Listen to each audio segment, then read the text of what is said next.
నమస్తే, welcome to స్వతంత్ర. నేను మురళి. ముందుగా హెడ్లైన్స్ చూద్దాం.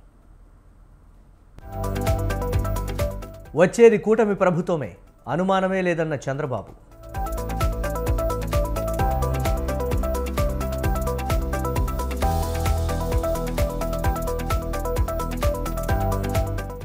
పిఠాపురంలో విజయకేతనం ఎగరబోతోంది. సైకో జగన్ను పంపించాలన్న పవన్. అమరావతిని రాజధానిగా కొనసాగిస్తాం, సిద్ధార్థ్ సింగ్ కీలక ప్రకటన.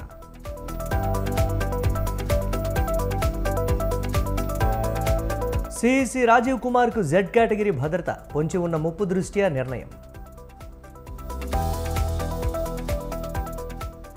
పిసిసి ప్రెసిడెంట్ కావాలని కోరుకుంటున్న జగ్గారెడ్డి కీలక వ్యాఖ్యలు.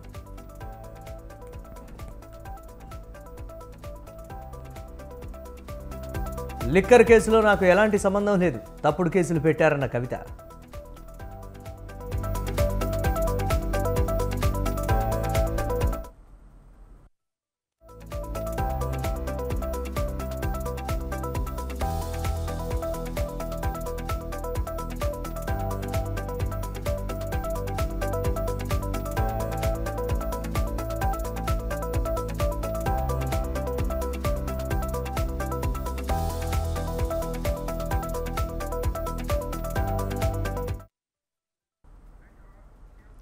లోక్సభ ఎన్నికల వేళ కీలక పరిణామాలు చోటు చేసుకున్నాయి. భారత ప్రధాన ఎన్నికల కమిషనర్ రాజీవ్ కుమార్కు జెడ్ కేటగిరీ కింద వీఐపీ భద్రత కల్పించింది. దీంతో సాయుధ కమాండో దళాలు ఆయనకు పూర్తి రక్షణ కల్పించనున్నాయి. ఎన్నికల నేపథ్యంలో పొంచి ఉన్న ముప్పును దృష్టిలో ఉంచుకొని ప్రభుత్వం ఈ నిర్ణయం తీసుకున్నట్లు అధికార వర్గాలు వెల్లడించాయి.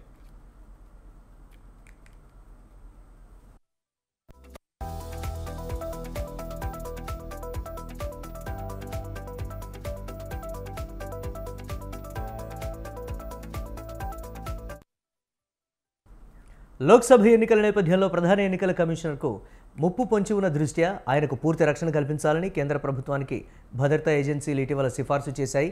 దీన్ని పరిశీలించిన హోంశాఖ తాజా నిర్ణయం తీసుకుంది. ఈ క్రమంలో సెంట్రల్ రిజర్వ్ పోలీస్ ఫోర్సుకు చెందిన 40 నుంచి 45 మంది సిబ్బంది సిఈసి రక్షణ విధుల్లో ఉండనున్నారు.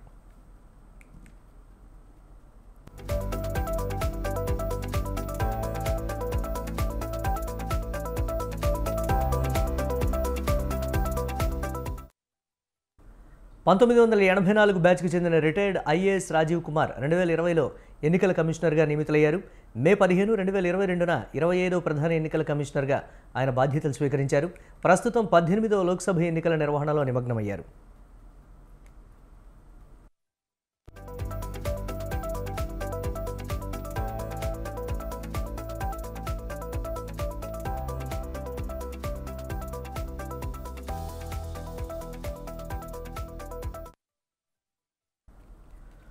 టీడీపీ అధినేత చంద్రబాబు నాయుడు మాట్లాడుతున్నారు. లైవ్ ద్వారా చూద్దాం.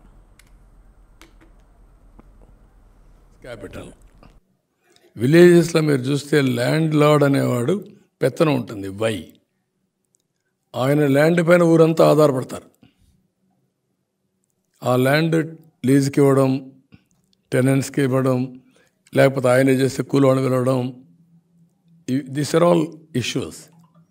అలాంటి సోషల్ ప్రాబ్లమ్స్ అన్నీ సాల్వ్ కావాలంటే పీపుల్ యాజ్ క్యాపిటల్గా పెట్టుకొని short term, medium term, long term వాళ్ళ ప్రొడక్టివిటీ పెంచాలి, స్కిల్ డెవలప్మెంట్ చేయాలి, వాళ్ళకి ఆపర్చునిటీస్ క్రియేట్ చేయాలి, ఆ ఫ్యామిలీ హెచ్ఆర్ డెవలప్ చేయాలి, హ్యూమన్ రిసోర్స్ డెవలప్మెంట్ చేయాలి. యంగ్స్టర్స్ బాగా చదువుకోవడం కానీ, పెద్దవాళ్ళకు టెక్నాలజీస్ అవన్నీ పెనిట్రేషన్, డ్రోన్స్ వచ్చేసాయి. Drones common man is operating, agriculture revolution చేయొచ్చు. ఇలాంటి మార్పులన్నీ కూడా అడాప్ట్ చేసుకుంటూ మనుషుల్ని అనుసంధానం చేయగలిగితే వండర్స్ జరుగుతాయి. అది చేయాలి. That is only the way. కొంతమందికి ఇప్పుడు నేను చెప్పాడు నమ్మశక్యం కాదు. నేను P3 అన్నాను, public private partnership. That is where national highways. అది ఎక్కడ ఇప్పుడు టెలికమ్యూనికేషన్ సెక్టర్, పవర్ అన్నిట్లో వచ్చింది. ఇప్పుడు నేను మాట్లాడేది P4 అంటున్నాను. దీనివల్ల వెల్త్ క్రియేట్ అయింది. ఇప్పుడు నేను మాట్లాడేది P4, public private people's partnership. Government ఉండాలి, ప్రైవేట్ వాళ్ళు కూడా ఇన్వాల్వ్ కావాలి, ప్రజల్ని భాగస్వాములు చేయాలి, పార్ట్నర్షిప్ పెట్టుకోవాలి. ఏ విధంగా వాళ్ళని పేదరికం నుంచి పైకి దిగలుగుతాం. ఇప్పుడు ఆర్టిఫిషియల్ ఇంటెలిజెన్స్ వచ్చింది, వాళ్ళకుండే వనరులన్నీ పెట్టేస్తే it will give very clear vision document. వాళ్ళు ఆ ప్రైవేట్ మెంటర్ అనే అతను ఇద్దరు కూర్చుంటే they can prepare action plan. ఇవన్నీ చేయడానికి చాలా ఆలోచనలు ఉంటాయి.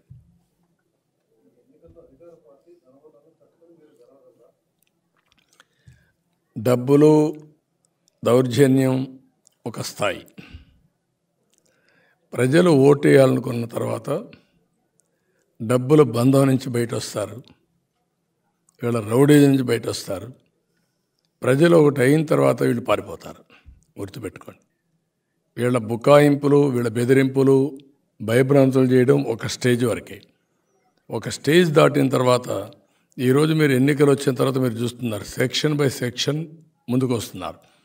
నేను ఇంకోటి కూడా అప్పీల్ చేస్తున్నా, చాలామంది ముందుకు వస్తున్నారు, ఇప్పటికే వచ్చారు. ప్రతి ఒక్కరూ రావాల్సిన అవసరం ఉంది. ప్రతి ఒక్క ఇంటి పైన కూడా ఈ కూటమి జెండాలు కట్టాల్సిన అవసరం ఉంది. మేము పిలిస్తే మీరు రావడం కాదు, వాలంటరీగా స్వచ్ఛందంగా మీరే వచ్చి మమ్మల్ని నడిపించాల్సిన బాధ్యత మీ మీద ఉంది. మీ భద్రత కోసరం, మీ భవిష్యత్తు కోసరం, మీ పిల్లల భవిష్యత్తు కోసరం, ఈ రాష్ట్ర భవిష్యత్తు కోసరం మేము చేసే పోరాటం. మాకు అండగా నిలబడడం మీ బాధ్యత, మాకు సహకరించడం మీ బాధ్యత. మేధావులకు కూడా చెప్తున్నా, సూడో మేధావులకు చెప్తున్నా, కొంతమంది పేటీఎం బ్యాచ్ ఉంటుంది, దాన్ని ఎవడేం మార్చలేడు. కానీ మనస్సు ఉండే ప్రతి ఒక్క మేధావి ఆలోచించుకొని ఏది వాస్తవం ఏది అవాస్తవం అనే నిర్ణయం మీరు చేసుకోవాలి. ఈరోజు నా దగ్గరికి మాల సంఘాలు వచ్చారు. వాళ్ళు క్లియర్గా 5 ఏళ్లలో మేము చాలా నష్టపోయాం, మీరు చాలా ప్రోగ్రామ్స్ ఇచ్చారు, మేము బేషరతుగా మీకు సపోర్ట్ చేస్తాం అని వాలంటరీగా స్వచ్ఛందంగా మాల సంఘాలన్నీ వచ్చాయి.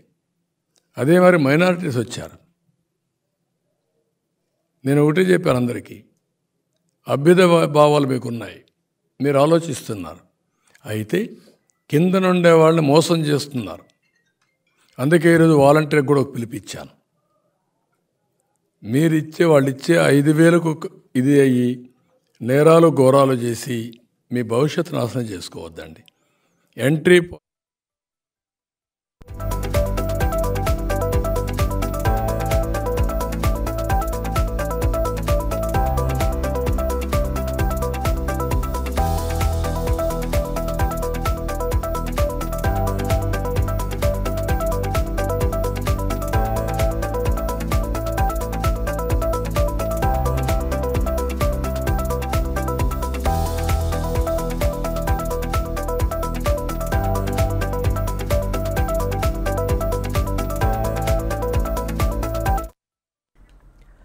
లిక్కర్ కేసులో అరెస్ట్ అయిన ఢిల్లీ సీఎం అరవింద్ కేజ్రీవాల్ పిటిషన్పై ఢిల్లీ హైకోర్టు తీర్పు వెలువరించింది. తన అరెస్టును ట్రయల్ కోర్టు ఇచ్చిన ఈడీ కస్టడీని సవాల్ చేస్తూ కేజ్రీవాల్ కోర్టును ఆశ్రయించారు.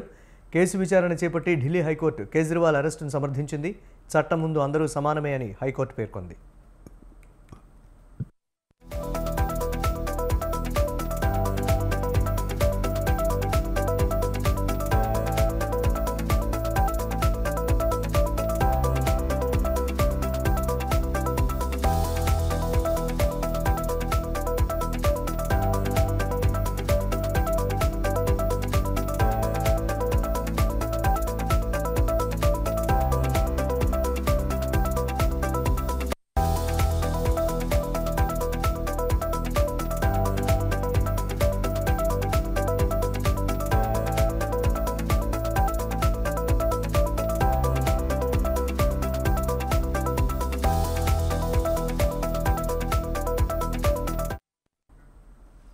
లిక్కర్ స్కామ్ కేసులో అరెస్ట్ అయిన ఢిల్లీ సీఎం అరవింద్ కేజ్రీవాల్ పిటిషన్పై ఢిల్లీ హైకోర్టు తీర్పు వెలువరించింది. తన అరెస్టును ట్రయల్ కోర్టు ఇచ్చిన ఈడీ కస్టడీని సవాల్ చేస్తూ కేజ్రీవాల్ కోర్టును ఆశ్రయించారు. కేసు విచారణ చేపట్టి ఢిల్లీ హైకోర్టు కేజ్రీవాల్ అరెస్టును సమర్థించింది. చట్టం ముందు అందరూ సమానమే అని హైకోర్టు పేర్కొంది.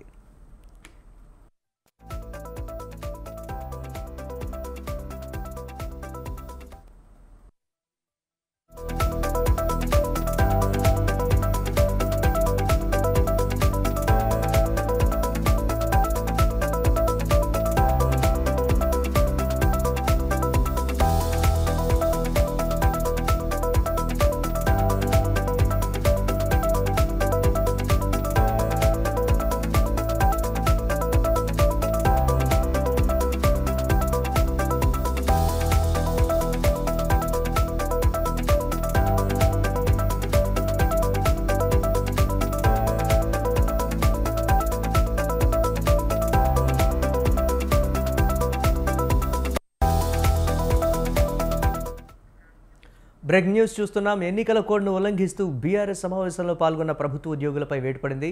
మొత్తం 106 మందిని సస్పెండ్ చేస్తూ సిద్దిపేట జిల్లా కలెక్టర్ మను చౌదరి ఆదేశాలు జారీ చేశారు. ఈ నెల 7న సిద్దిపేటలోని రెడ్డి సంక్షేమ భవన్లో ఉపాధి హామీ సెర్ప్ ఉద్యోగులతో మెదక్ లోక్సభ బీఆర్ఎస్ అభ్యర్థి Venkatarami Reddy, Siddipet urban development authority మాజీ చైర్మన్ రవీందర్ రెడ్డి సమావేశం నిర్వహించారు. దీంతో వెంకటరామిరెడ్డి, రవీందర్ రెడ్డిపై కేసు నమోదైంది.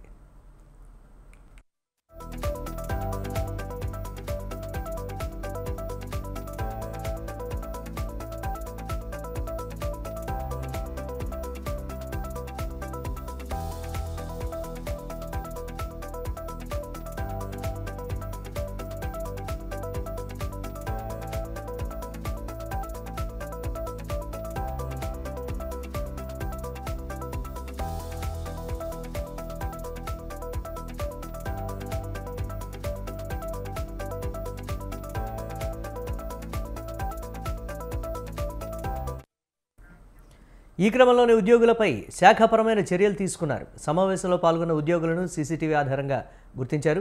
సస్పెండ్ అయిన వారిలో 38 మంది సెర్ప్ ఉద్యోగులు, 68 మంది ఉపాధి హామీ ఉద్యోగులు ఉన్నారు. ఇదే అంశానికి సంబంధించి మరిన్ని అప్డేట్స్ మా కరెస్పాండెంట్ మల్లారెడ్డి అందిస్తారు. మల్లారెడ్డి. Murali, good evening. ఆదివారం రోజు రాత్రి సుమారుగా ఒక 9 గంటల సమయంలో సిద్దిపేటలోని రెడ్డి ఫంక్షన్ హాల్లో బీఆర్ఎస్ అభ్యర్థి వెంకటరామరెడ్డి ఏదైతే ఐకేపీ ఈజీఎస్ ప్రభుత్వ అధికారులలో వాళ్ళతో సమావేశం ఏర్పాటు చేస్తున్నారు. అయితే ఈ సమావేశానికి ముందస్తు కూడా ఎలక్షన్ కమిషన్ నుంచి ఎలాంటి పర్మిషన్ తీసుకోకపోవడంతో పోలీస్ అధికారులు కూడా వచ్చి రావడం, ఎక్కడైతే సమావేశం జరుగుతుందో అక్కడ రావడం జరిగింది. ఆ రావడం చూసి పోలీస్ అధికారులు చూసి అక్కడ ఉన్న అధికారులు కూడా గోడలు దింకి పరారయ్యారు. అయితే దీనిపైన పోలీస్ అధికారులు కూడా క్షుణ్ణంగా పరిశీలించి బీఆర్ఎస్ అభ్యర్థి వెంకటరామరెడ్డి మరియు అక్కడ ఉన్న సుడా మాజీ చైర్మన్ రవీందర్ రెడ్డి పైన కేసులు కూడా పెట్టడం జరిగింది. అయితే ఈ బీజేపీ అభ్యర్థి అయిన రఘునందన్ రావు ఫిర్యాదు మేరకు ఇక్కడ జరుగుతున్నది ఈ ఎలక్షన్ కోడ్ ఉల్లంఘన చేస్తుందని చెప్పేసి బీజేపీ అభ్యర్థి రఘునందన్ రావు ఎన్నికల కమిషన్ కూడా ఫిర్యాదు చేయడం జరిగింది. ఈ ఫిర్యాదు చేయడంతో అక్కడికి వచ్చిన అధికారులు కూడా కొంచెం ఉద్రిక్త పరిస్థితి నెలకొన్నది. మీడియాను కూడా లోపలికి వెళ్ళడానికి కూడా ఎలాంటి పర్మిషన్ కూడా ఇవ్వలేదు ఆ సమయంలో. ఇదే అంశంపై మన కలెక్టర్ మను చౌదరి పూర్తిగా పరిశీలన చేసి సీసీటీవీ ఫుటేజ్ ఆధారంగా పరిశీలన చేసి మొత్తం ఎవరైతే ఈ సమావేశంలో పాల్గొన్న అధికారులు ఉన్నారో ఐకేపీ జిఎస్ సంబంధించిన అధికారులు మొత్తం 106 మంది అధికారులను సస్పెండ్ చేయడం జరిగింది. Right, thanks for updates Mallareddy.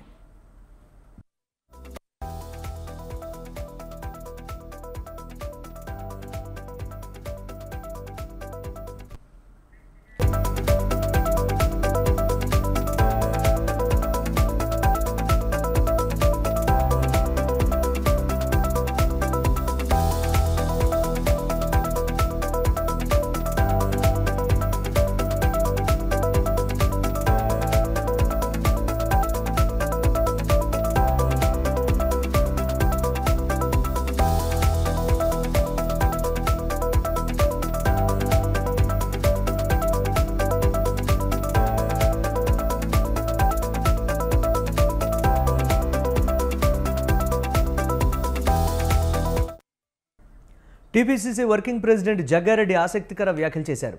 తాను పీసీసీ ప్రెసిడెంట్ కావాలని కోరుకుంటున్నట్లు మనసులో మాట బయటపెట్టారు.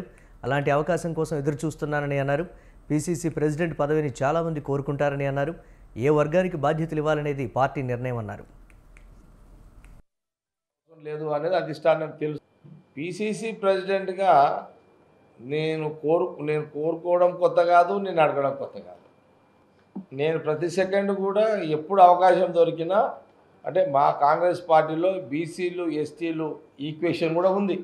ఎస్సీలు ఆ ఈక్వేషన్ బీసీ ఎస్సీల ఈక్వేషన్ అయితే హ్యాపీ.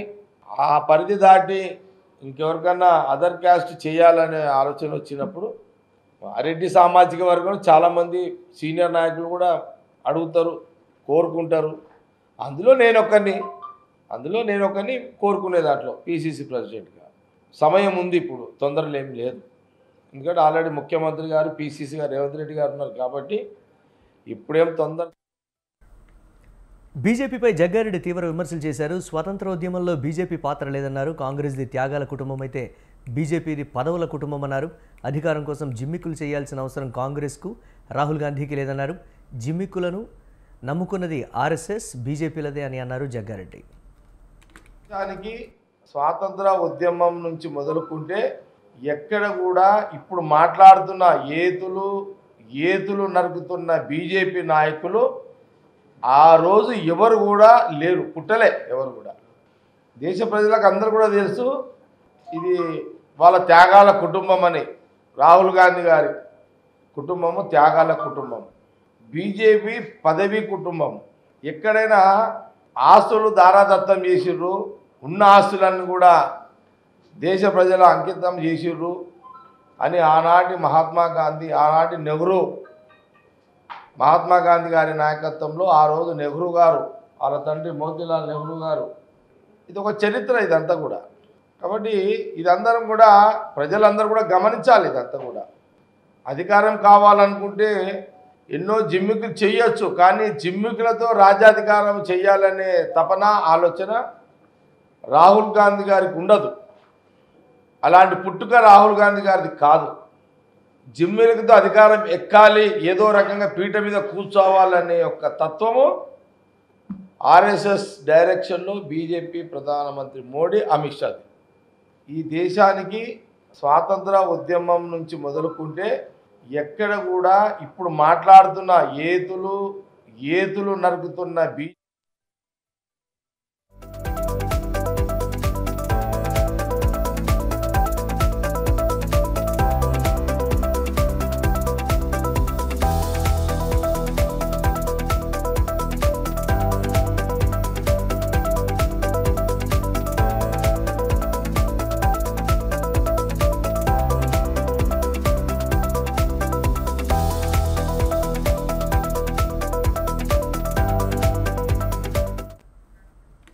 పిఠాపురంలో ఉన్న జనసేన అధినేత పవన్ కళ్యాణ్కు టీడీపీ నేత రఘురామకృష్ణరాజు కలిశారు. ఈ సందర్భంగా ఆసక్తికర వ్యాఖ్యలు చేశారు. ఎన్నికల్లో కూటమి గెలవాలని, అందరం కలిసి రాష్ట్రాన్ని అరాచక శక్తుల నుంచి కాపాడుకోవాలని అన్నారు. పొత్తు కోసం ప్రయత్నం చేసిన గొప్ప వ్యక్తి పవన్ అని కొనియాడారు. తాను ఎక్కడి నుంచి పోటీ చేసినా పవన్ ప్రచారం చేస్తారని అన్నారు.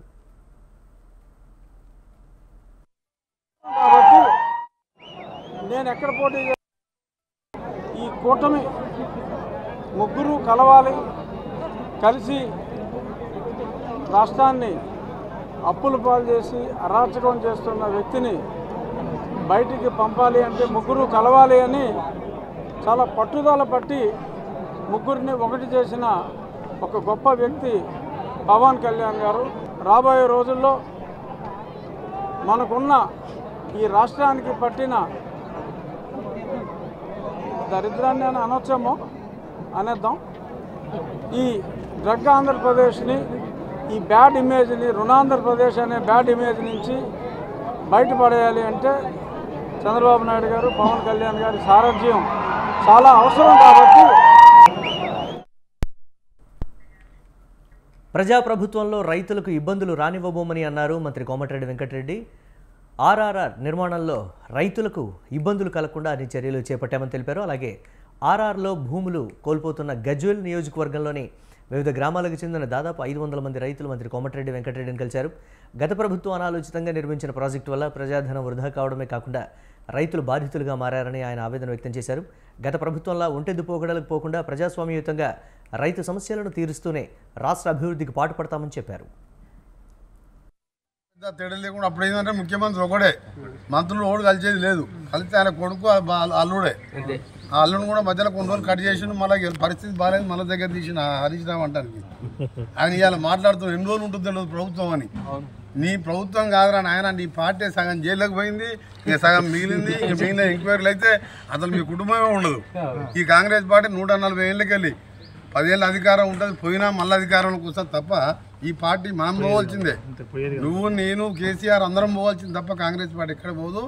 ఆయన ఇవాళ కేసీఆర్ మాట్లాడుతున్న హరీష్ రావు 6.5 ఫీట్లు పెరిగింది తప్ప ఇళ్ళ పెరగలే. ఆయన ఏదో గజ్వేల్కు 4 మల్లన్న సాగర్ కొండపోచం కొట్టి మీ పొలాలకు నీళ్ళు వస్తున్నాయి అనుకైనా 400 ఎకరాల కెనాల్ తీసుకొని మొత్తం మా అన్న పండిస్తున్నాడు.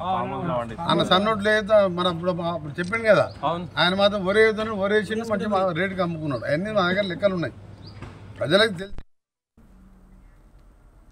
పాత గ్యారంటీలు అమలు చేయకుండా రాహుల్ కొత్త హామీలు ఇస్తున్నారని బీజేపీ రాష్ట్ర అధ్యక్షుడు కిషన్ రెడ్డి అన్నారు. తెలంగాణలో దొంగలు పోయి గజ దొంగలు వచ్చారని విమర్శించారు. కాంగ్రెస్ ఇంతవరకు రుణమాఫీ చేయలేదన్నారు. బీజేపీలో పలువురు నాయకులు చేరారు. వారిని కిషన్ రెడ్డి, లక్ష్మణ్లు బీజేపీ కండువా కప్పి పార్టీలోకి ఆహ్వానించారు. రాష్ట్రంలో బీఆర్ఎస్ది ముగిసిన అధ్యాయమని బీజేపీ ఎంపీ లక్ష్మణ్ అన్నారు. బీఆర్ఎస్ ఒక్క సీటు కూడా గెలవదని చెప్పారు. బీఆర్ఎస్, కాంగ్రెస్ పార్టీలకు ఓటు వేస్తే మురిగిపోతుందన్నారు. తెలంగాణలో కాంగ్రెస్ మటుమాయం ఖాయమని జోసెన్ చెప్పారు. వచ్చినట్టు ఈరోజు కాంగ్రెస్ పార్టీ వచ్చింది. మరి పెంక మీద నుంచి పొయ్యిల పడ్డట్టు అయిపోయింది. ఈరోజు ఏం చెప్పారు? ఎన్నికలకు ముందు గ్యారంటీలు ఇస్తున్నాం, మీకు 2 లక్షల రుణమాఫీ చేస్తాం, లేక ఎకరానికి 15,000 ఇస్తాం, నిరుద్యోగులకు 4,000 ఇస్తాం, మహిళలకు 2,400 ఇస్తాం, కౌలు రైతులకు పైసలు ఇస్తాం, రైతు కూలీలకు పైసలు ఇస్తాం, పెన్షన్లు పెంచుతాం. అబ్బో ఎన్ని మాటలు మాట్లాడారో. ముఖ్యమంత్రి రేవంత్ రెడ్డి అప్పుడు అపోజిషన్లో ఉన్నప్పుడు చెప్పారు, ఏదైతే మనం కొట్లాడి తెలంగాణ తెచ్చుకున్నాం, బలిదానాలు చేసి తెలంగాణ తెచ్చుకున్నాం, పోరాటాలు చేసి తెలంగాణ తెచ్చుకున్నాం, కానీ ఆ తెలంగాణను గత 10 సంవత్సరాలుగా కేసీఆర్ కుటుంబము మరి తన స్వార్థం కోసం వాడుకోవడం జరిగింది. మనం ఓట్లేసి గెలిపిస్తే ఆయన తెలంగాణ ప్రజల సంగతి చూసుకోలే, ఆయన కుటుంబ సంగతి. ఢిల్లీ లిక్కర్ స్కామ్ కేసులో మనీ లాండరింగ్ అభియోగాలపై అరెస్ట్ అయిన ఎమ్మెల్సీ కవిత తిహార్ జైలు నుంచి ఓ లేఖను విడుదల చేశారు. జ్యుడిషియల్ కస్టడీ ముగియడంతో కోర్టుకు వచ్చిన ఆమెను స్పందించాల్సిందిగా మీడియా కోరగా తాను చెప్పదలుచుకున్న విషయాల్ని ఓ లేఖ ద్వారా తెలియజేస్తానని ఆమె అన్నారు. ఆమె చెప్పినట్లుగానే కాసేపటికే కవిత పేరిట 4 పేజీలతో ఓ లేఖ విడుదలైంది. ఈ లేఖలో ఆమె లిక్కర్ కేసులో తనకు ఎలాంటి సంబంధం లేదన్నారు. ఈడీ అధికారులు ఆరోపిస్తున్న విధంగా తనకు ఎలాంటి ఆర్థికపరమైన లాభం చేకూరలేదని చెప్పారు. లిక్కర్ కేసులో తాను బాధితురాలనని లేఖలో పేర్కొన్నారు. 2 ఏళ్ల నుంచి కేసు విచారణ ఎటూ తేలడం లేదన్న కవిత మీడియా ట్రయల్ ఎక్కువ జరుగుతోందన్నారు.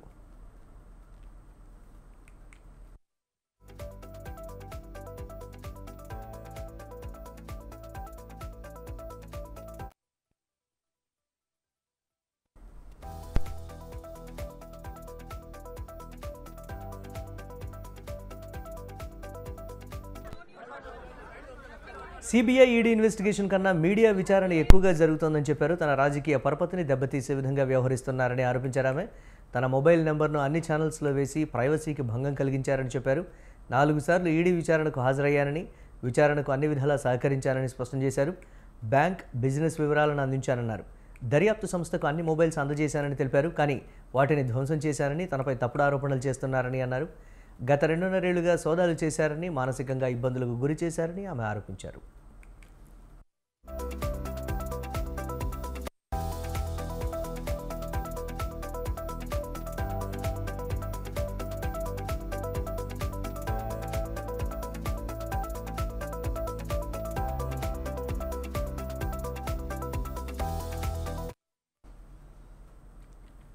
ఈ కేసులో చాలామందిని అరెస్టు చేశారన్న కవిత లిక్కర్ కేసులో పలువురు పరస్పరం భిన్నంగా వాంగ్మూలాలు ఇచ్చారని తెలిపారు. లిక్కర్ కేసు మొత్తం వాంగ్మూలాల ఆధారంగానే ఉందని, సుప్రీంకోర్టు న్యాయమూర్తి సంజీవ్ ఖన్నా సైతం లిక్కర్ కేసులో మనీ ట్రయల్ జరగలేదని చెప్పారని గుర్తు చేశారు.